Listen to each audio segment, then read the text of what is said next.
আল্লাহ বলবেন এবার তুই মর, এবার তুই মর, তুই মর। এই কথা শোনার সাথে সাথে মালাকুল মাউতের কাঁপুনি ছুটে যাবে। কাঁপতে কাঁপতে আল্লাহরে বলবেন, আল্লাহ এটা কেমন কথা, আমি সবারে বললাম আমি কেন মরবো? আল্লাহ বলবেন কুল্লু নাফসিন যায়িকাতুল মাউত। এই পৃথিবীতে যতগুলো প্রাণ এসেছে, যতগুলো প্রাণী এসেছে, সবাইকেই মরতে হবে। জোরে বলেন ঠিক না?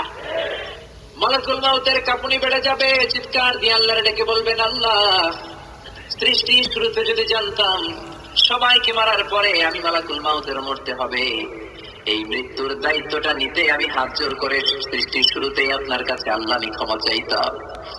আমি বলতাম আমার ভাই জিব্রাইলরে আপনি এই দায়িত্ব দেন, ওহী বন্টনের দায়িত্বটা আমার দেন, কিংবা আমার ভাই ইসরাফিলরে আপনি এই দায়িত্বটা দিয়ে দেন, সিংহায় ফুৎকার দেওয়ার দায়িত্ব আমার দেন, কিংবা আমার ভাই মিকাইলরে আপনি মৃত্যুর ফেরেশতা বানিয়ে দেন, আর মিকাইলের দায়িত্ব বৃষ্টি বন্টনের দায়িত্বটা আপনি আমারে দেন।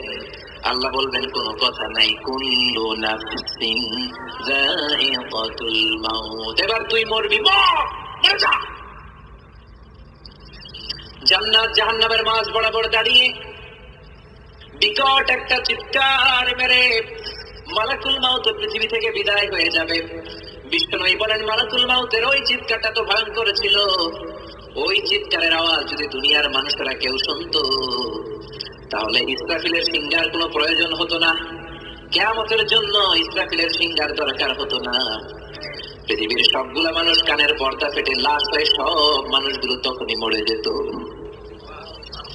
মালাকুল মাউত মরে যাওয়ার পরে এবার ডানেও কেউ নাই, বাঁয়েও কেউ নাই, সামনেও কেউ নাই, পেছনে কেউ নাই, উপরে কেউ নাই, নিচেও কেউ নাই, একজন ছাড়া, তিনি কে? সে আল্লাহ বললেন কুল্লু মান আলাইহা ফানি ওয়া ইয়াবকা ওয়াজহু রাব্বিকা যুল জালালি ওয়াল ইকরাম ফাবিআইয়ি আলাই রাব্বিকুমা তুকাযযিবান। আল্লাহু আকবার।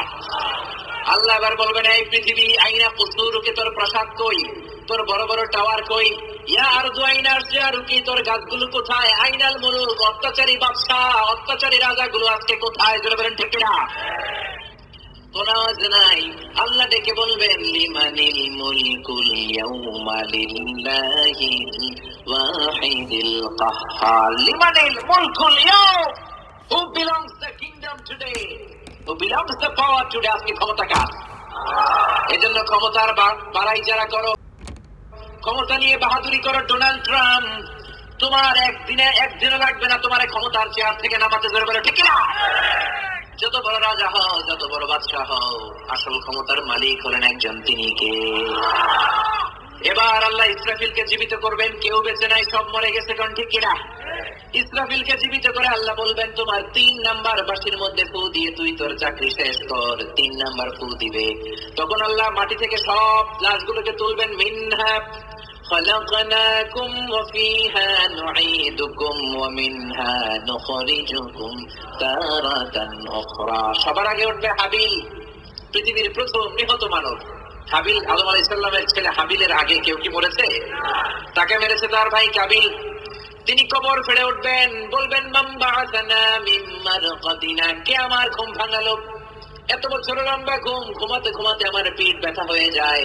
ফেরেশতারা বলবে হাদা মা ওয়াদার রহমান ওয়া সাদাকাল মুরসালুন। এটা কিয়ামতের দিন, আজকে কিয়ামতের দিন। ওঠো, ঘুম থেকে ওঠো।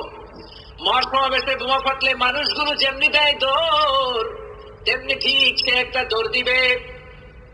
সবগুলো মানুষ কবর থেকে উঠে দৌড় দিবে। আইজ দৌড়, কাইলে দৌড়, কারো গায়ে কোনো জামা নাই, কোনো পোশাক নাই। বিশ্বনবী বলেন ইয়াহশারুন নাসু ইয়াউমাল কিয়ামাতি হুফাতান উরাতান মুশাতান গুরলা। সব মানুষগুলো কিয়ামতের দিন হবে হুফাতান, মানে পায়ে জুতা নাই, নগ্ন পদ, গায়ে কোনো জামা নাই, সবাই হবে নেকেড। তারপরে চলার মতো কোনো গাড়ি নাই, কোনো ট্রেন নাই, কোনো ঘোড়া নাই, কোনো ওট নাই, সবাই পায়ে হাঁটবে। প্রধানমন্ত্রীও হাঁটবে, রিক্সাওয়ালাও সেদিন হাঁটবে, ঠিক কিনা? তারপরে সবাই হবে গোরলা। সব মানুষগুলো খাতনাবিহীন অবস্থায়। জন্ম যেদিন আমাদের হয়েছিল আমাদের সুন্নতে খাতনা হয় নাই, ঠিক ওইভাবে আমরা সবাই দাঁড়িয়ে যাব উলঙ্গ হয়ে। মা আয়েশা বললেন, ইয়া রাসূলুল্লাহ, সেদিন সবাই যদি উলঙ্গ হয়ে দাঁড়িয়ে যায়, সবার কি লজ্জা লাগবে না? Don't they feel any shy? Don't they feel any shame? ও নবীর ছেলে মেয়ে একসাথে উলঙ্গ, এটা কেমন কথা?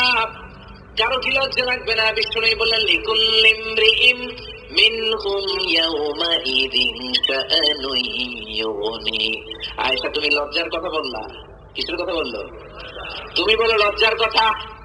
ও আয়েশা, ওই দিন তো এই দিনের মতো না রে আয়েশা। 50,000 বছর মানুষগুলো দাঁড়িয়ে থাকবে, ক্ষুধার চোটে তৃষ্ণার চোটে চিৎকার মারবে, আকাশের দ্বিপ্রহরের জল জলে সূর্যটা মাথার কাছে চলে আসবে, মাথার মগজগুলো গলে গলে নাকের ছিদ্র দিয়ে কানের ছিদ্র দিয়ে বেয়ে বেয়ে পড়বে। পেটে কোনো খাবার নাই, কোনো দানা পানি নাই, তৃষ্ণার্ত, ক্লান্ত, ঘর্মাক্ত, পেরেশান, সবাই একটা চিৎকার দিয়ে পড়বে, ইয়া নাফসি ইয়া নাফসি। এই বলে পাগলের মতো যে একটা দৌড় দিবে রে আয়েশা, কার গায়ে জামা আছে কার গায়ে জামা নাই, ওই দিকে নজর করার মতো পরিবেশ আর পরিস্থিতি কারো থাকবে না রে আয়েশা। এত ভয়ঙ্কর দিন হবে সেই কিয়ামতের দিন। ওই কিয়ামতের ভয় আমাদের অন্তরে আছে না নাই? সেই দিনের কথা আল্লাহ বললেন, ইযা যুলজিলাতিল আরদু জিলজালাহা ওয়া আখরাজাতিল আরদু আসখালাহা। পৃথিবী তার পেটের ভিতরে থাকা সব খনিজ পদার্থ বের করে দিবে।